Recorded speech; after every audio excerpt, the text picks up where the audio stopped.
Is it yummy? Ya,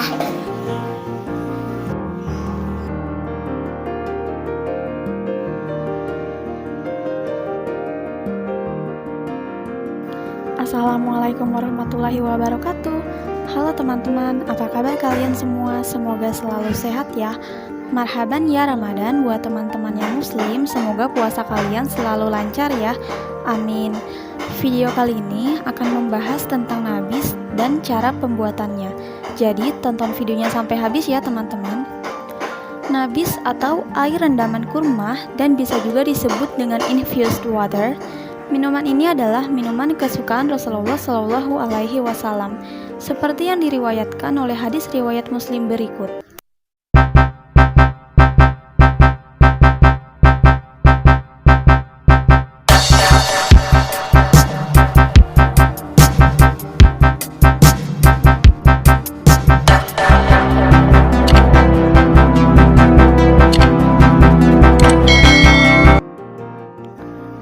Dari Ibnu Abbas radhiyallahu anhu, ia berkata, Rasulullah Shallallahu Alaihi Wasallam pernah dibuatkan rendaman kismis dalam satu bejana.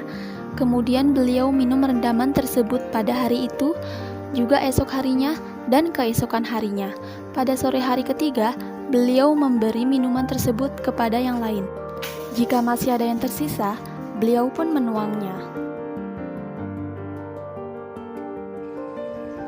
Seperti yang dipaparkan hadis tersebut, air nabis adalah cairan yang berasal dari rendaman kismis atau kurma. Membuatnya sangat sederhana, yaitu kita cukup merendam kurma atau kismis dengan air matang selama kurang lebih 8 hingga 12 jam. Jadi, kalau kita hendak meminumnya di waktu maghrib, maka kita bisa merendamnya di waktu subuh. Begitupun sebaliknya. Air nabis juga disebut sebagai minuman beralkali yang mampu menolong membuang kelebihan asam pada perut dan memulihkan sistem pencernaan tubuh. Juga membantu membuang kandungan toksin yang berbahaya di dalam tubuh. Dalam kata lain, berguna sebagai detox. Air nabis juga tinggi akan kadar fiber. Ia mampu membantu proses pencernaan yang baik dan meningkatkan serta menajamkan pikiran agar kita tidak mudah lupa. Perlu diingat, jangan pernah mencampur kurma dan kismis secara bersamaan dalam pembuatan nabis. Jadi, jika hendak membuat keduanya, maka buatlah secara terpisah, karena jika dicampur, kandungannya akan berbeda dan tidak lagi bermanfaat. Nah, yang akan dibahas sekarang adalah air nabis kurma. Saat membuat air nabis kurma, akan lebih baik jika kita menggunakan kurma ajwa. Tapi bukan berarti kita tidak bisa menggunakan jenis kurma yang lain ya teman-teman. Jadi, kurma jenis apapun tentu boleh dijadikan air nabis. Air nabis yang terbuat dari kurma akan menghasilkan manfaat dari buah kurma yang bisa kita rasakan saat meminum air tersebut. Nah teman-teman, air nabis ini memiliki kandungan dan manfaat yang sangat baik untuk tubuh kita loh. Yang pertama adalah pemberi dan pemulih tenaga. Inilah sebabnya mengapa kita disunahkan untuk memakan buah kurma pada saat berbuka puasa.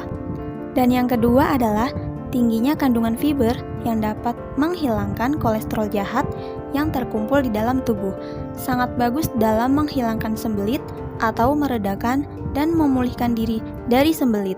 Dan yang ketiga, kaya akan potasium yang sangat penting dalam menjaga jantung dan menstabilkan tekanan darah. Dan yang keempat, kaya akan zat besi. Wah, banyak sekali ya manfaatnya. Menjadi seorang ibu memang sangat spesial ya Bunda. Saat Ramadan tiba, Bunda yang sedang hamil dan menyusui tetap mempunyai kewajiban untuk berpuasa. Akan tetapi, hal tersebut menjadi kegalauan sebagian bunda yang khawatir akan kesehatan fisiknya, kondisi bayi di dalam rahimnya, dan produksi ASI-nya. Namun Allah Subhanahu wa Ta'ala Maha Penyayang dan Pengasih. Bunda-bunda diberikan kemudahan untuk tidak berpuasa. Masya Allah. By the way, buat bunda-bunda yang ingin tetap berpuasa, aku punya tips yang bisa bunda coba di rumah ya, yaitu dengan resep minuman multivitamin kegemaran Rasulullah Shallallahu Alaihi Wasallam yang kaya akan manfaat. air nabis. Tapi perlu diingat, bagi bunda yang hamil dan menyusui, bunda butuh tambahan kalsium. Dan kalsium tersebut biasanya bisa didapatkan salah satunya dari susu. Nah, dengan mengikuti tips dari aku, bunda bisa mendapatkan air nabis dan susu dalam satu gelas. Gimana? Penasaran kan? Simak terus ya. Oke teman-teman, sekarang kita buat minumannya ya. Bismillahirrahmanirrahim. Di sini sudah aku siapkan peralatan dan bahannya. Bahan pertama ada kurma, di sini aku pakai Date Crown Khalas, dan yang kedua ada susu, di sini aku pakai Bear Brand. Lalu yang ketiga ada air matang, ini air putih biasa ya teman-teman. Dan yang terakhir ada madu. Di sini aku pakai madu rasa. Di sini aku juga sudah menyiapkan 3 buah gelas karena aku akan membuat 3 jenis minuman berbeda-beda yang terbuat dari kurma. Jadi, untuk gelas pertama, aku akan membuat nabis kurma original yang dicampur dengan air putih biasa. Dan untuk gelas kedua, akan aku buat nabis kurma susu yang dicampur dengan susu. Dan untuk gelas ketiga, aku akan membuat jus kurma. Ya udah, sekarang kita mulai di gelas pertama ya teman-teman. Nah teman-teman, jadi langkah pertama adalah masukkan kurma ke dalam gelas berjumlah ganjil, bisa 3, 5, 7, dan seterusnya. Di sini aku menggunakan 7 buah kurma ya teman-teman.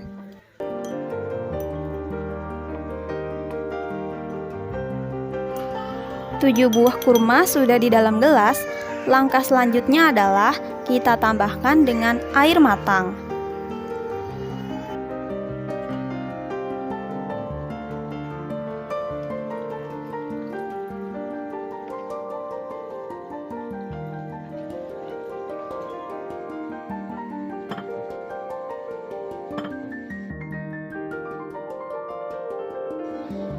Gelas pertama sudah terisi dengan air rendaman kurma.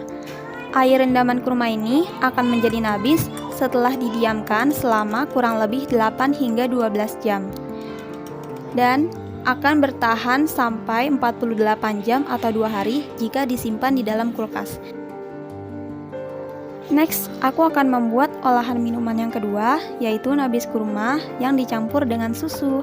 Di sini aku menggunakan 7 buah kurma, sama seperti nabis yang sebelumnya.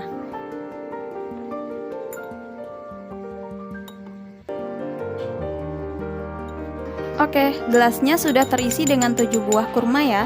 Oh iya, untuk susu, kalian bisa menggunakan susu UHT, susu segar, susu pasteurisasi, dan susu beruang. Tidak disarankan untuk menggunakan SKM dan susu bubuk ya teman-teman. Posisi gelasnya sudah aku tukar ya teman-teman. Gelas yang akan diisi dengan susu berada di sebelah kanan, dan gelas yang berisi air rendaman kurma yang telah aku buat tadi berada di sebelah kiri. Jadi untuk susu, kira-kira kita bisa menambahkan kurang lebih 200 mg susu cair. Dan dalam kemasan kaleng Bear Brand ini, ukurannya 189 ml. Jadi hampir mendekati ya teman-teman.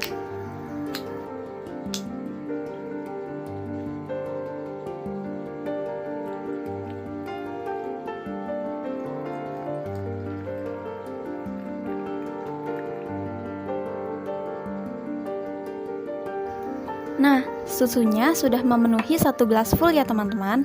Nah, langkah selanjutnya adalah proses penyimpanan. Jadi, air rendaman kurma ini akan disimpan selama kurang lebih 8 hingga 12 jam. Nah, di saat puasa seperti sekarang, kalian bisa membuatnya pada saat berbuka puasa dan bisa kalian minum di saat sahur. Begitupun sebaliknya ya teman-teman. Saat proses penyimpanan, jangan lupa untuk ditutup rapat ya. Cara pembuatan yang salah malah akan menimbulkan penyakit ya teman-teman. Mencampur air nabis dengan susu dapat menimbulkan penyakit lepra atau asam urat. Karena menurut kitab At-Tibun Nabawi karya Imam Ibnul Qayyim halaman 324, bab berbagai anjuran yang bermanfaat dalam pengobatan dan gaya hidup menyatakan, barang siapa yang menggabungkan dalam lambungnya susu dengan nabis, maka apabila ia menderita lepra atau asam urat, tidak ada yang bisa disalahkan kecuali dirinya sendiri. Pernyataan hampir sama didapati pada kitab Al-Adab Asy-Syar'iyyah bab 2 halaman 359 karya Imam Ibnu Muflih Al-Maqdisi Al-Hambali. Beliau rahimahullah mengutip pernyataan para dokter waktu itu, bahwasanya tidak cocok menggabungkan dalam lambung antara susu dengan nabis, karena akan mencetuskan penyakit lepra atau asam urat. Ada teman-teman, jadi air nabis ini hanya boleh diminum jika kita merendamnya selama 48 jam atau 2 hari. Itu pun jika disimpan di dalam lemari pendingin.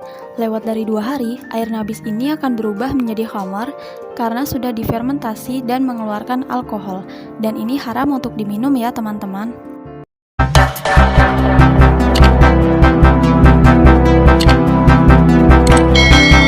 Buat bunda-bunda, sedikit cerita dari pengalamanku sendiri. Jadi, saat aku hamil anak pertama dan kedua, alhamdulillah atas izin Allah Subhanahu wa Ta'ala, aku bisa tetap berpuasa. Tipsnya, saat sahur dan berbuka, aku meminum air nabis ini ya bun. Jadi, saat hamil, walaupun harus pergi bekerja, alhamdulillah fisikku tetap terjaga dan puasaku juga lancar. Dan juga saat menyusui, air nabis ini menjadi ASI booster banget loh bun. Entah ini sugesti atau bukan, tapi aku merasakan perbedaannya saat sedang meminum air nabis dan saat sedang tidak meminumnya. Air nabis ini juga nggak hanya aku minum saat bulan puasa aja loh bun. Jadi saat hamil dan menyusui, aku rutin mengkonsumsi air nabis ini. Sekarang aku sedang tidak hamil ataupun menyusui, dan aku masih mengkonsumsinya. Jadi nabis ini nggak hanya untuk ibu hamil dan menyusui aja ya teman-teman. Teman-teman sekalian dari balita hingga kakek nenek bisa meminumnya. Oke teman-teman, kita lanjut ke minuman olahan kurma selanjutnya yuk. Selain dibuat nabis, kurma juga bisa diolah menjadi susu kurma. Gimana cara pembuatannya? Disimak baik-baik ya. Oke teman-teman, di sini sudah aku siapkan peralatan dan bahannya. Ini ada kurma, susu Bear Brand, dan madu, juga chopper. Kalian juga bisa pakai blender ya. Jadi langkah pertama, masukkan kurma ke dalam chopper atau blender. Di sini aku menggunakan 7 buah kurma yang sudah dibuang bijinya. Banyaknya kurma bisa sesuka hati kalian ya teman-teman. Disunahkan kurmanya berjumlah ganjil, bisa 3, 5, 7, dan seterusnya. Dan untuk langkah selanjutnya, akan aku tuang susunya ya.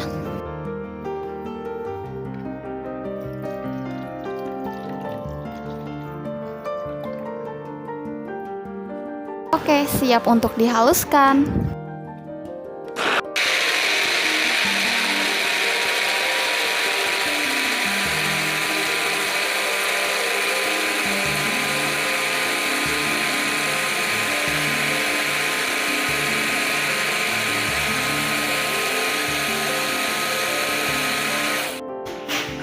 Tambahkan madu.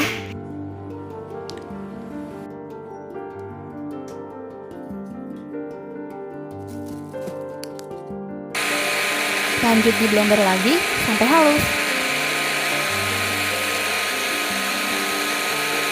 Jadi ini sudah halus ya, dan sekarang saatnya kita tuang ke dalam gelas.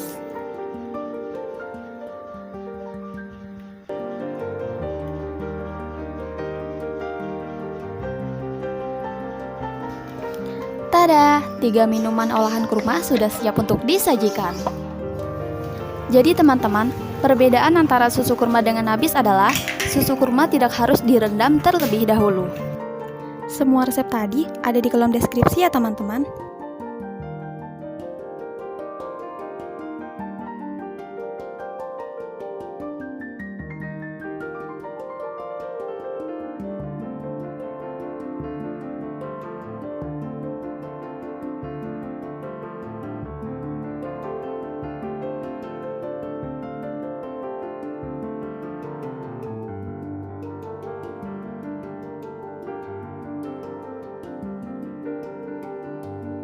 Nah, sekarang sudah tahu cara buat dan tipsnya ya teman-teman. Silahkan dipraktekkan. Buat ibu hamil dan menyusui, jangan galau lagi ya bun. Kalau bunda tetap ingin berpuasa, bunda bisa mencoba tips ini dalam 1 hari. Kalau semuanya lancar tanpa ada hambatan apapun, boleh bunda teruskan. Insya Allah diberikan kemudahan oleh Allah Subhanahu wa Ta'ala. Terima kasih banyak sudah menonton video ini. Selamat mencoba. Wassalamualaikum warahmatullahi wabarakatuh.